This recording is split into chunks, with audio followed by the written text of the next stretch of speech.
Innal hamdalillah wassalatu wassalamu ala Rasulillahi asyhadu an la ilaha illallah wa asyhadu anna Muhammadan abduhu wa rasuluhu wa ba'du. Alhamdulillah, kembali kita hadiri majelis ilmu, majelis yang banyak disesalkan penghuni neraka,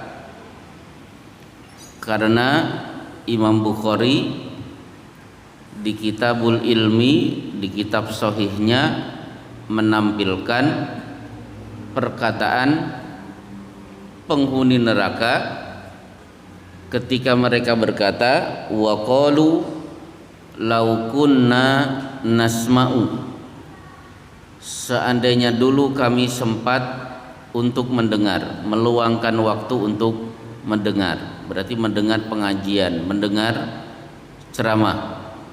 Au naqilu, atau sempat berpikir betapa pentingnya duduk di majelis taklim, makunna fi ashabis sa'ir, tentu kami tidak akan menjadi penghuni neraka yang menyala-nyala.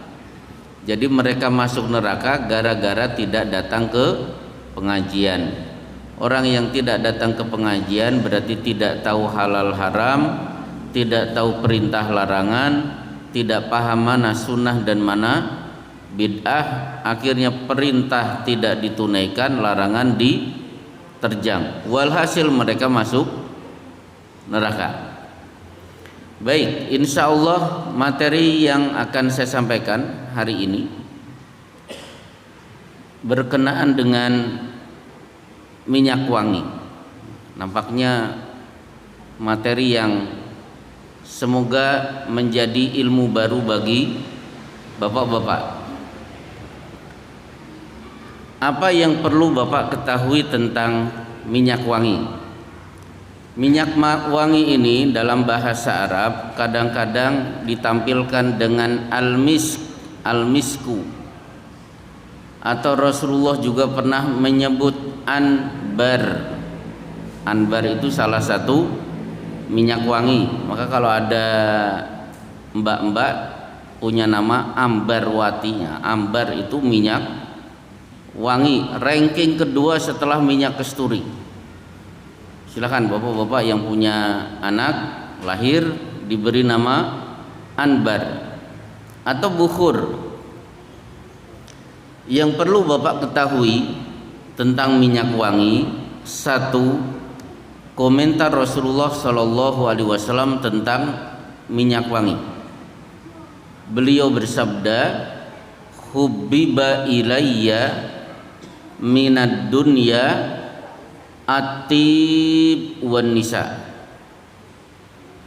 Yang membuat saya betah tinggal di dunia, karena di dunia itu ada dua. Satu, ada perempuan. Dua, ada minyak wangi. Berarti aslinya Rasulullah tidak betah tinggal di dunia. Gara-gara dua ini beliau betah. Loh, kenapa bisa begitu? Jadi begini, seandainya bapak-bapak diberi pilihan pertama, menjadi kelompok khairun nasi man tala umruhu wa hasuna amaluhu, sebaik-baik orang, umur panjang dan amalnya bagus. Ini pilihan pertama. Pilihan kedua, man ahabba liqa Allah ahabballahu liqa'ahu. Siapa yang kangen, rindu, pengen cepat-cepat bertemu dengan Allah, Allah pun kangen, ingin cepat-cepat bertemu dengan hambanya. Kira-kira Pak Ranto pilih mana, Pak? Satu, umur panjang, tiap hari tahajud, Senin, Kemis, pengajian, Masya Allah, sodakoh tanpa henti. Umur panjang, bagus amalnya. Atau pengen cepat, rindu, ingin segera bertemu dengan Allah. Nalur kita pengennya nomor satu, tapi seluruh nabi pengennya nomor kedua. Buktinya beberapa hari sebelum Rasulullah jatuh sakit naik mimbar dan mengatakan innallaha khayyara 'abdan ma bainahu wa bainad dunya fa khayyara dzalikal 'abdu ma bainahu. Wahai para sahabat, ada seorang hamba baru saja diberi pilihan oleh Allah, umur panjang bahagia atau segera dipanggil oleh Allah. Ternyata hamba itu pengen cepat-cepat dipanggil oleh Allah. Ternyata Abu Bakar sadar hamba itu adalah Rasulullah, berarti Rasulullah baru saja ditemui malaikat Jibril. Pengen cepat meninggal atau umurnya panjang? Betul. Setelah Rasulullah turun dari mimbar, besoknya jatuh sakit yang akhirnya mengantarkan kepada kematian. Jadi Rasulullah sebenarnya tidak senang hidup di dunia. Tapi kenapa betah? Satu, An-Nisa, karena ada perempuan maka beliau menikah. Yang kedua adalah At-Tib, minyak wangi. Pertanyaannya, kenapa Rasulullah sangat menyukai minyak wangi? Jawabannya, karena beliau sering bertemu dengan malaikat Jibril.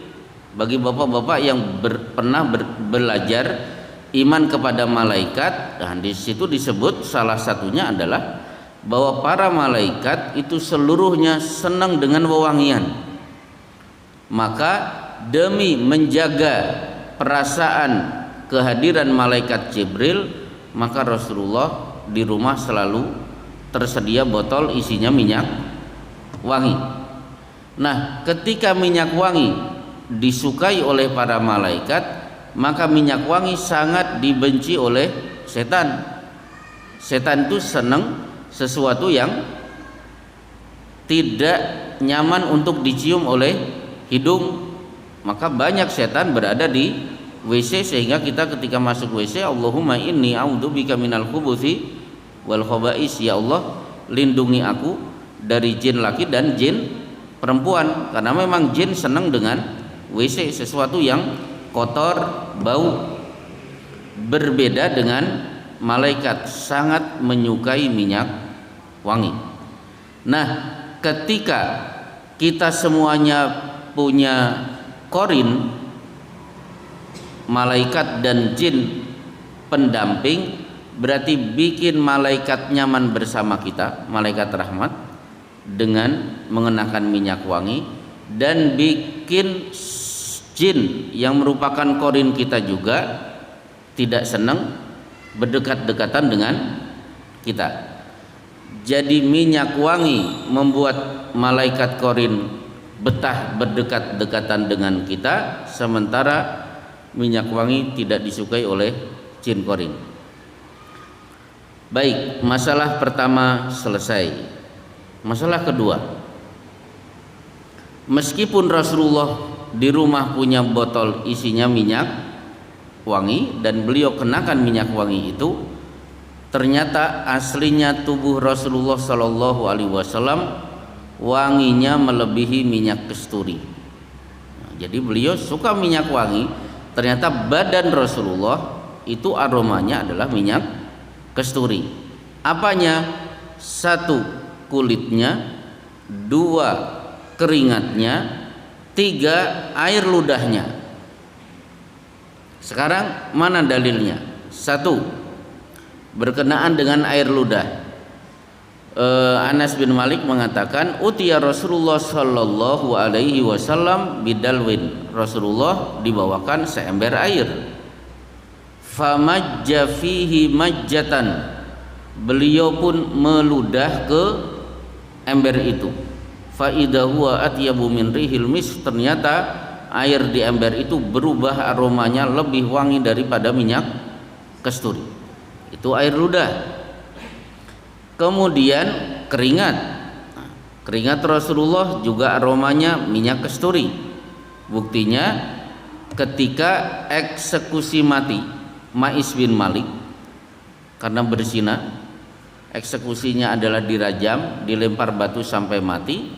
Ada anak-anak, masih kanak-kanak, ikut menonton. Nah, begitu eksekusi berjalan, batu-batu dilempar ke Ma'is bin Malik. Si anak kecil ini ketakutan, akhirnya fadomani Rasulullah sallallahu alaihi wasallam, beliau pun memeluk tubuhku, fasala irkun min ibtaihi, tiba-tiba mengalirlah keringat dari ketiak beliau.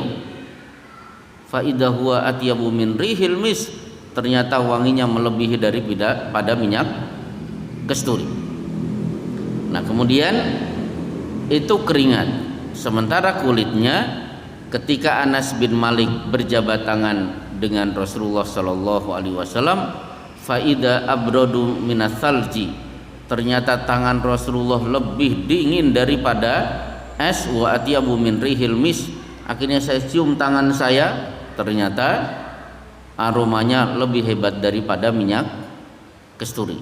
Nah, sekarang minyak kasturi itu apa? Kalau Bapak pengen tahu minyak kasturi ini minyak yang biasa dioleskan di dinding Ka'bah, itu kasturi. Jadi kalau Bapak sedang tawaf, silahkan dekati Ka'bah, kadang-kadang mengalir cairan. Nah, itu minyak kasturi. Saya pernah diberi minyak kasturi, tempatnya seperti pulpen, setengah pulpen. Itu kira-kira 20 tahun yang lalu, itu harganya 700.000. Jadi kalau Bapak punya pulpen, setengahnya pulpen itu, nah isinya minyak kasturi. Ditotol ke baju, saya pakai, saya cuci berkali-kali sampai setengah tahun tetap wangi. Maka ketika bapak-bapak punya botol isinya minyak yang harganya 10.000, nah itu wallahu alam bisawab, itu minyak apa itu. Jadi dioles-oles 15 menit sudah hilang entah kemana. Baik, kemarin saya melihat satu botol yang harganya 3 juta, itu minyak kasturi. Berarti bisa Bapak bayangkan betapa wanginya Rasulullah Shallallahu Alaihi Wasallam. Maka idza marra Rasulullah sallallahu alaihi wasallam bitariqin, kalau Rasulullah melewati satu jalan, tiba-tiba tercium aroma minyak kasturi, pasti para sahabat mengatakan marra Rasulullah sallallahu alaihi wasallam, pasti Rasulullah baru saja lewat jalan ini. Jadi tempat yang beliau lewati pun akhirnya ada efeknya, tercium aroma minyak kasturi. Baik, masalah ketiga,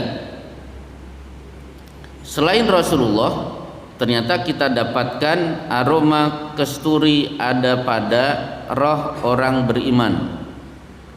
Di Sunan At-Tirmidzi, ketika Rasulullah menceritakan proses pencabutan nyawa hingga akhirnya roh itu dibawa ke langit, disambut oleh para malaikat, maka rihan karihil misk, para malaikat akan mencium aroma seperti minyak kasturi.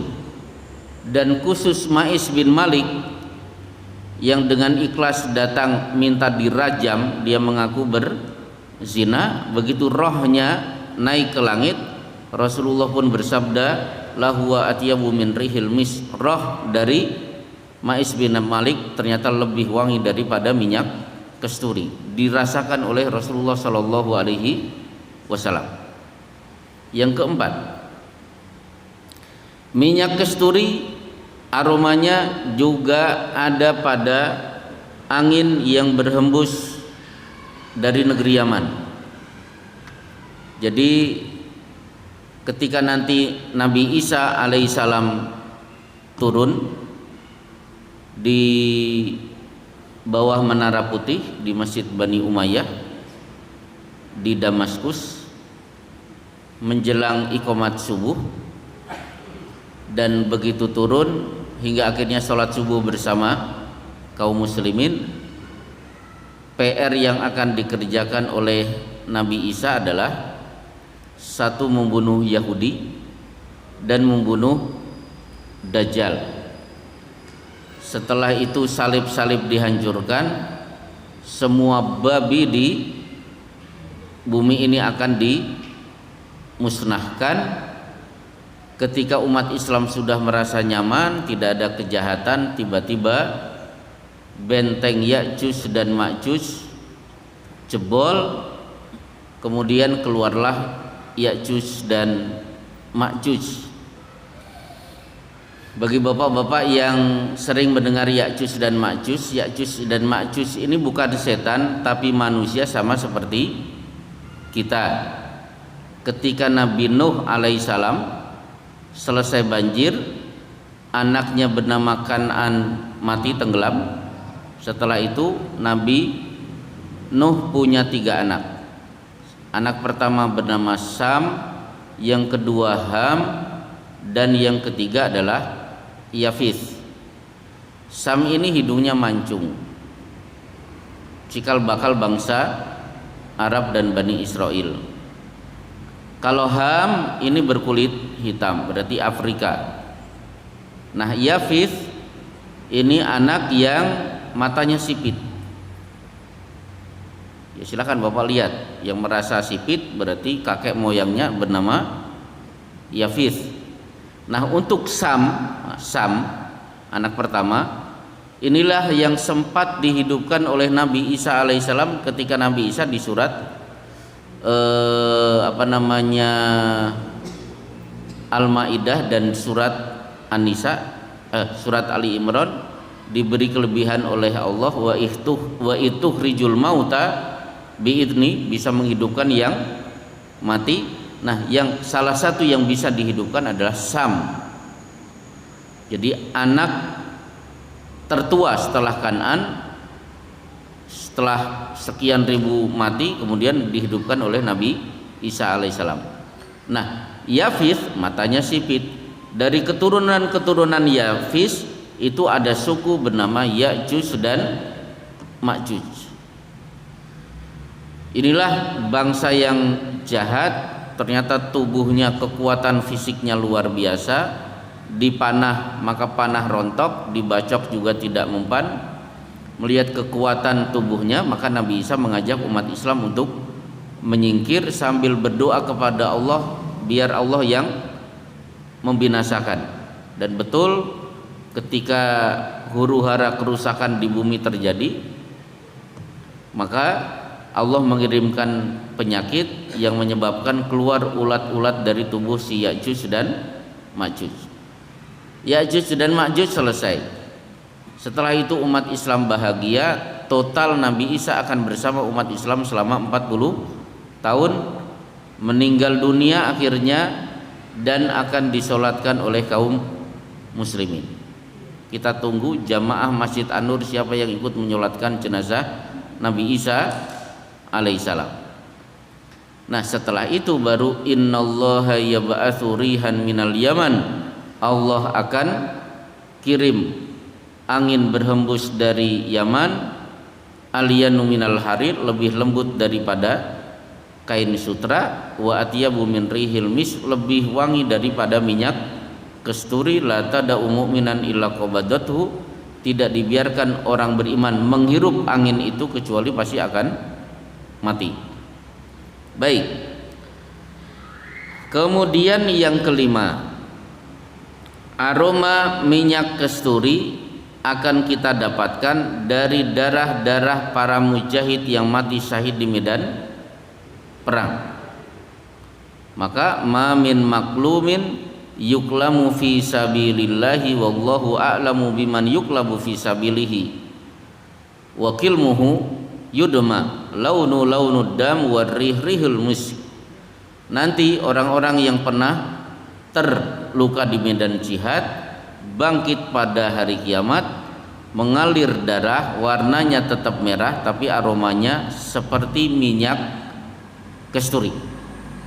Maka inilah yang dialami oleh Hamzah bin Abdul Muthalib. Dadanya terbelah, jantungnya diambil oleh Wahsy, diserahkan kepada Hindun. Ini juga dialami oleh bapak dari Jabir bin Abdullah, orang yang pertama kali terbunuh pada perang Uhud. Ini juga dialami oleh paman dari Anas bin Malik, Anas bin Nadr. Lebih dari 70 luka sayatan pedang tombak pada perang Uhud, sampai-sampai mayatnya tidak dikenali. Satu-satunya orang yang mengenali mayatnya adalah adiknya karena melihat jari-jari kakinya. Berarti yang utuh cuma tinggal jari kakinya. Mengalir darah, nanti pada hari kiamat aromanya seperti minyak kasturi. Pertanyaannya adalah, kalau bapak-bapak tidak pernah berjihad, kira-kira nanti pada hari kiamat ada tidak aroma kasturi pada diri kita? Maka jawabannya iya. Dari mana? La khulufu fammis shaim atyabu indallahi min rihil mis. Sungguh mulut orang yang saum, yang bau itu pada hari kiamat itu lebih wangi di sisi Allah daripada minyak kasturi. Timbul pertanyaan, mana yang lebih wangi, mulut kita karena saum atau darahnya Hamzah bin Abdul Muthalib? Ada yang bisa menjawab? Kan tadi sudah saya bacakan hadisnya. Mana yang lebih wangi, darahnya Hamzah bin Abdul Muthalib atau mulut kita karena mulut kita pernah saum? Enggak ngeh, lupa hadisnya, baru saja loh. Masa baru 2 menit? Coba tadi darah Mujahid ya, launud dam warrih rihul misk, warnanya tetap merah darahnya, aromanya seperti minyak kasturi. Itu darah Mujahid. Kalau mulut orang beriman, la khulufu fammis shaim, sungguh bau mulut seorang yang saum atyabu indallahi min rihil mis, lebih wangi daripada minyak kasturi di sisi Allah. Berarti mana yang lebih wangi, mulut kita atau darahnya Hamzah bin Abdul Muthalib? Nah, mulut kita lebih wangi daripada darahnya Hamzah bin Abdul Muthalib. Bangga tidak? Oh, nggak bisa bangga. Kenapa? Hamzah bin Abdul Muthalib nanti wangi dari darahnya, mulutnya juga wangi karena dulu saum. Gitu ya. Jangan bangga, wah berarti mulut saya lebih wangi daripada darahnya Hamzah. Betul mulut, tapi Hamzah kan pernah saum, tetap Hamzah lebih wangi daripada kita. Baik, kita lanjutkan. Yang ketujuh, di padang mahsyar tentu ada haud, telaga, dimiliki para nabi sebagai solusi ketika tudna syamsu ala ru'usil khalaik yaumal qiyamati qadra milin. Matahari di atas kepala kita dengan jarak 1 mil. Semua orang bercucuran keringat, bahkan hatta al-jamahul araq, hingga banyak orang yang tenggelam oleh keringatnya. Sekarang bagaimana caranya biar Bapak tidak ikut tenggelam dengan keringat? Jawabannya, jadilah muadzin. Jadilah muadzin. Kenapa? Al muadzinuna atwalun nasi a'naqan yaumal qiyamah. Para muadzin lehernya paling panjang pada hari kiamat. Coba lihat komentar para ulama. Kenapa leher muadzin itu panjang? Salah satu manfaatnya biar dia tidak ikut tenggelam dengan keringatnya sebagaimana tenggelamnya mayoritas manusia ketika berkumpul pada hari kiamat. Efek dari sengatan matahari. Nah, telaga itu berisi air abyadu minal laban, lebih putih daripada susu, ahla minal asali, lebih manis daripada madu, atyabu min rihil mis, lebih wangi daripada minyak kasturi, man syariba minhu lam yadma ba'dahu abada, siapa yang sekali minum seumur hidup tidak akan haus. Nah, di sini juga ada anggota pengajian kita yang jeli. Kalau di padang mahsyar saya minum air telaga dari Rasulullah, setelah itu tidak pernah akan haus. Bagaimana ketika saya sudah masuk surga? Kan tidak haus. Di sana saya minum atau tidak? Kalau orang tidak haus kan tidak ada keinginan untuk minum. Jadi lihat Bapak, nanti saya minum enggak? Kalau enggak minum saya berarti belum haus. Nah, jawabannya adalah makan, minum, dan semangat untuk mengadakan hubungan badan kalau kita sudah masuk Jannatul Firdaus dilipat gandakan 30 kali. Saking enaknya 3 aktivitas ini sampai-sampai inna ashabal jannatil yauma fi syugulin. Gak pernah yasinan toh Pak?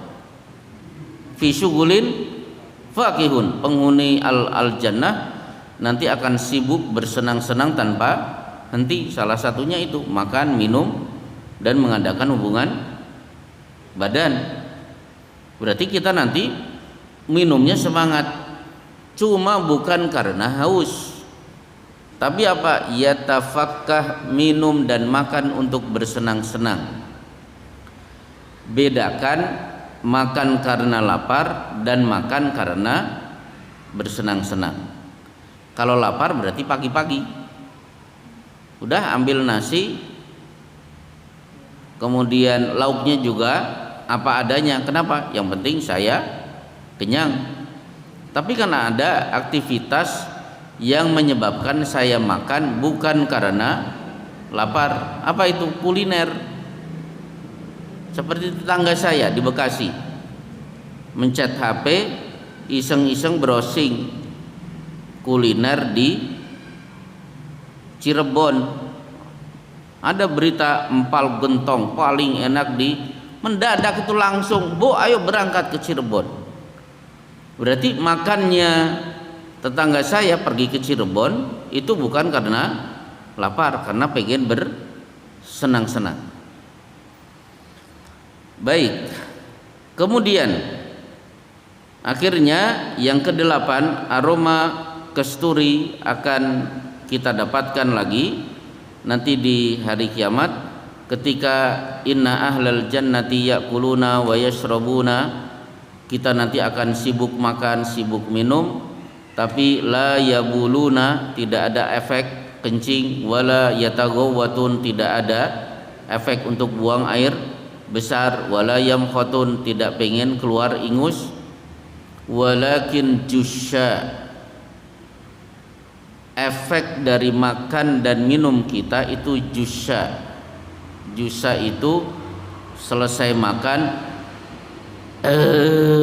nah itu jusyaun. Karihil mis, aroma yang keluar adalah minyak kasturi. Coba Bapak makan sambal tumpang, aromanya tetap sambal tumpang. Apa yang kita makan aromanya adalah aroma kasturi. Yang menarik lagi adalah nanti di Jannatul Firdaus salah satu minuman yang akan tersaji adalah Ar-Rahiq Al-Makhtum. Kira-kira di surat apa Pak? Ada kata-kata Ar-Rahiq Al-Makhtum. Innal abrara lafi naim alal araiki yang turun ta'rifu fi wujuhihim nadratan naim yusqauna mir rahiqin makhtum khitamuhu mis wa fi dzalika falyatanafasil mutanafisun.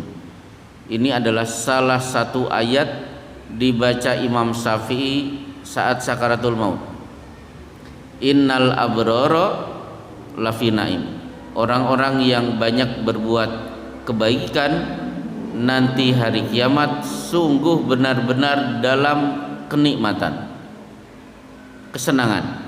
Alal araiki yang turun, duduk di dipan-dipan saling bersandar.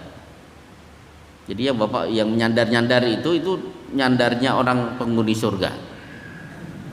Biarkan. alal araiki yang turun. Oh ternyata saya nyandar itu ada ayatnya di surat Al-Mutaffifin. Ta'rifu fi wujuhihim nadratan naim, akan terlihat wajah-wajah mereka, kelihatan wajah-wajah orang bahagia. Yusqauna, mereka akan diberi minuman mirrahikim mahtum. Ar-rahiq al-mahtum itu botol diisi air, botolnya ditutup kemudian disegel. Nah ini kan masih ada segelnya, tidak hanya tertutup tapi masih tersegel. Mungkin para sahabat tidak membayangkan ada botol tersegel, tapi hari ini, wah ini mereknya jangan dikelihatan ya. Nah hari ini bapak-bapak tahu ar-rahiq al-mahtum. Oh ternyata botol yang ditutup kemudian masih ada segelnya. Khitamuhu mis. Nah minuman ini di dalamnya itu ada dedek. Seperti kopi itu kan di bawahnya ada dedeknya. Khitamuhu, dedeknya, mis, aromanya adalah kesturi. Itulah minuman kita. Wa fi dzalika falyatanafasil mutanafisun. Untuk mendapatkan kesenangan seperti inilah hendaknya kalian terus berlomba-lomba tanpa henti untuk beramal soleh. Dan perlu Bapak ketahui, orang akan mati itu sesuai dengan kebiasaan. Imam Ibnu Katsir mengatakan, man asya ala syai' mata alaihi. Siapa yang hidup di atas sesuatu maka matinya di atas sesuatu itu. Terjemahan mudahnya adalah orang akan mati sesuai dengan kebiasaan. Nah kebiasaan Imam Syafi'i itu apa? Baca Quran sehari minimal 10 juz. Maka saat akan meninggal dunia Imam Syafi'i sempat membacakan ayat ini. Jadi kalau Bapak pengen lihat orang itu husnul khotimah atau tidak, matinya gimana? Itulah kebiasaan dia. Coba ini sedikit melenceng. Di Madinah itu ada Syekh Al-Maghmasi, pengajar di Masjid Quba. Bagi santri-santri silahkan simak ceramah-ceramah beliau. Ceramah beliau itu ceramah mengajak menangis. Itu kan jarang-jarang orang ustadz yang bisa menyampaikan ceramah membawa hadirin untuk ingat akhirat, akhirnya bercucuran air mata. Nah salah satu ceramah Syekh Al-Maghmasi, beliau bercerita tentang husnul khotimah. Di Masjid Nabawi itu ada bapak-bapak buta huruf, setiap sholat 5 waktu pasti ke masjid. Kebiasaannya apa? Datang ke masjid, sholat tahiyatul masjid. Habis itu berhubung dia buta huruf, padahal orang Arab, tengok kanan, tengok kiri, ada orang dideketi. Mas, tolong baca Quran, saya yang menyimak. Kenapa orang ini seperti itu?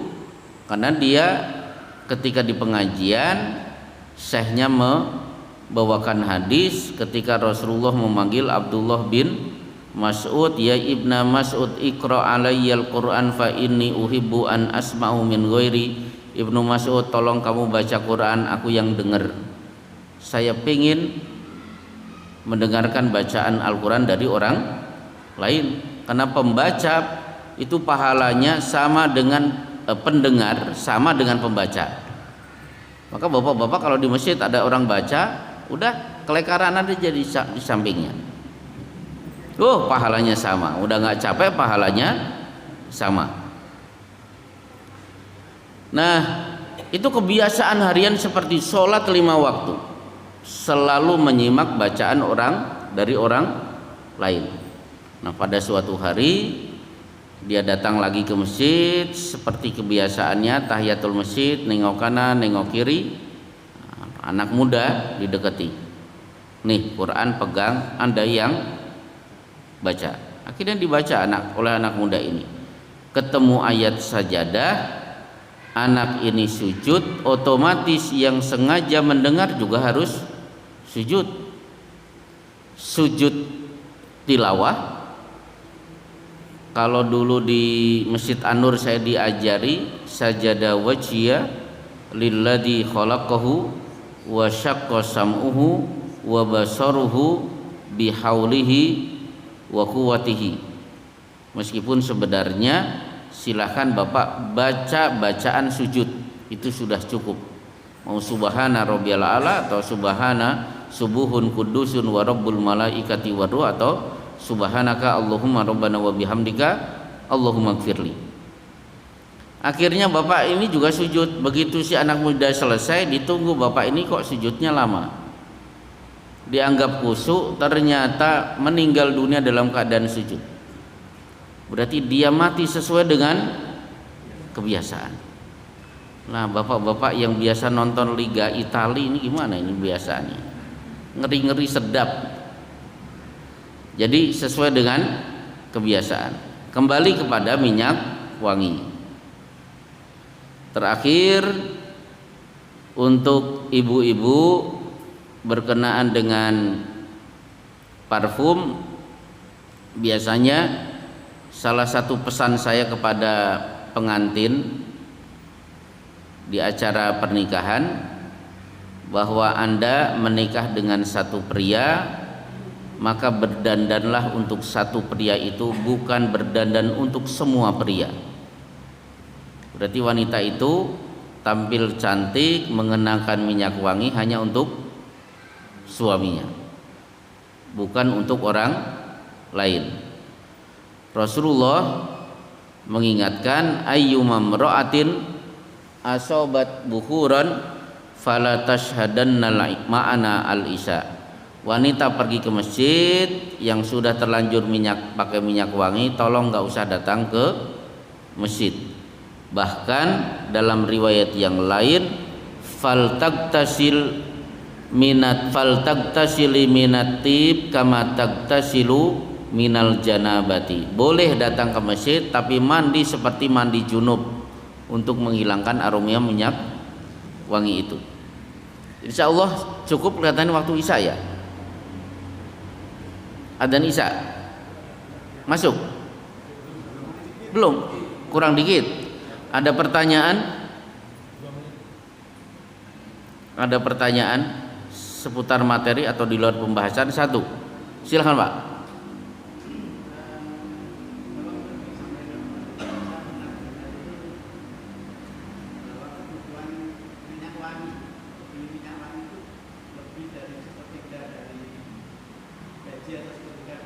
Wah, itu yang baru saya dengar hari ini.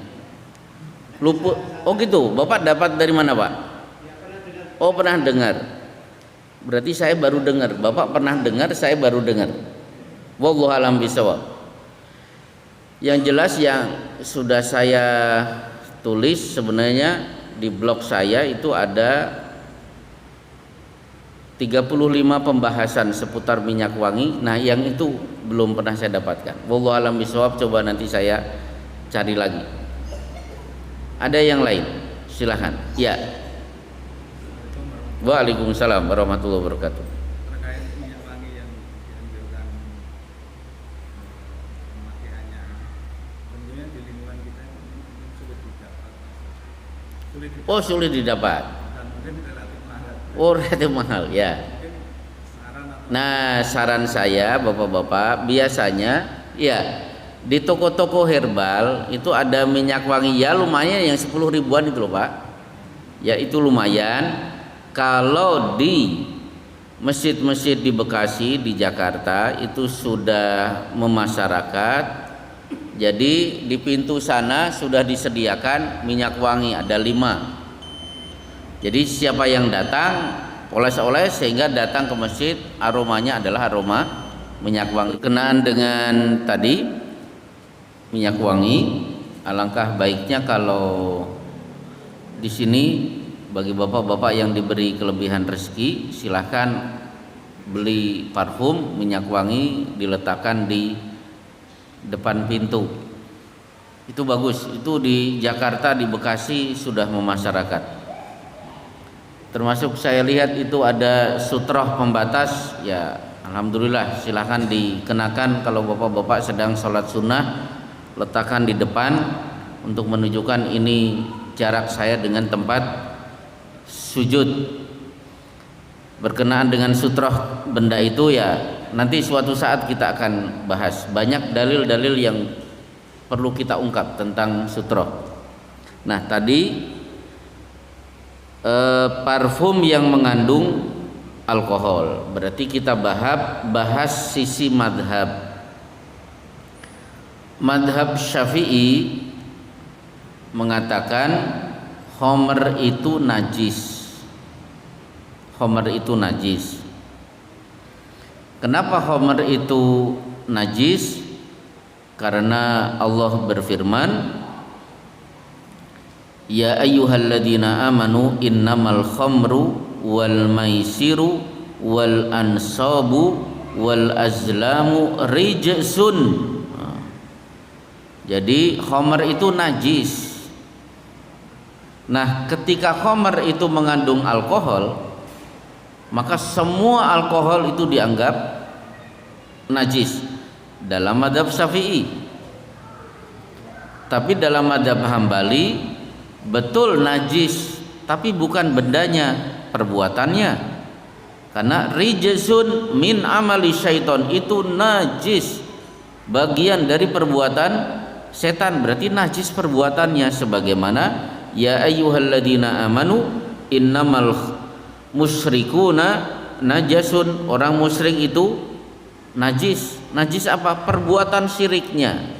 Artinya kalau bapak bersentuhan dengan Mas Yohanes, Bapak Lukas dan lain sebagainya, tangan kita tidak dianggap najis, karena najisnya orang musyrik itu bukan kulitnya, bukan fisiknya, tapi perbuatannya. Nah, ketika khamr itu haram diminum, najisnya adalah najis perbuatan, berarti kalau tangan kita menyentuh khamr itu tidak najis. Nah, ketika khamr mengandung alkohol, maka alkohol juga tidak bisa disebut najis. Ketika ditanyakan kepada Syekh Muhammad Shalih Utsaimin, beliau termasuk yang berpendapat parfum yang mengandung alkohol itu tidak najis, tapi beliau menyarankan supaya kandungan alkoholnya tidak terlalu tinggi. Nah, gitu. Kalau normal-normal saja silahkan. Baik, ada yang lain? Sudah cukup? Alhamdulillah. Berarti besok kita akan bertemu lagi untuk kajian ba'da subuh dengan materi, coba saya coret-coret lagi, karena mengisi pengajian di Masaran itu termasuk super sulit. Orang-orangnya berkualitas, sehingga saya harus mencari-cari materi yang berkualitas sebagaimana orang-orang yang saya hadapi. Berarti Bapak bukan orang sembarangan. Pak Suroto rawuh, Masya Allah, Alhamdulillah. Saya berbahagia ketemu Pak Suroto di Bekasi. Ketika beliau nelpon, di mana Pak Suroto? Di Harapan Indah. Saya kejar ke Harapan Indah. Jaraknya tidak sampai 25 kilo, tapi ditempuh 2 jam. Berbahagialah warga Masaran, hidup nyaman, tidak ada kemacetan. Kalau di sana begitu Pak, sehingga kalau ditanya jarak rumah sampai Harapan Indah berapa menit, jawabannya tergantung macet atau lancar.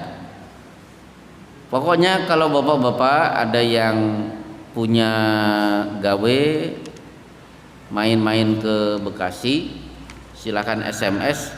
Kalau ada waktu, tentu saya akan bahagia untuk bertemu di Bekasi.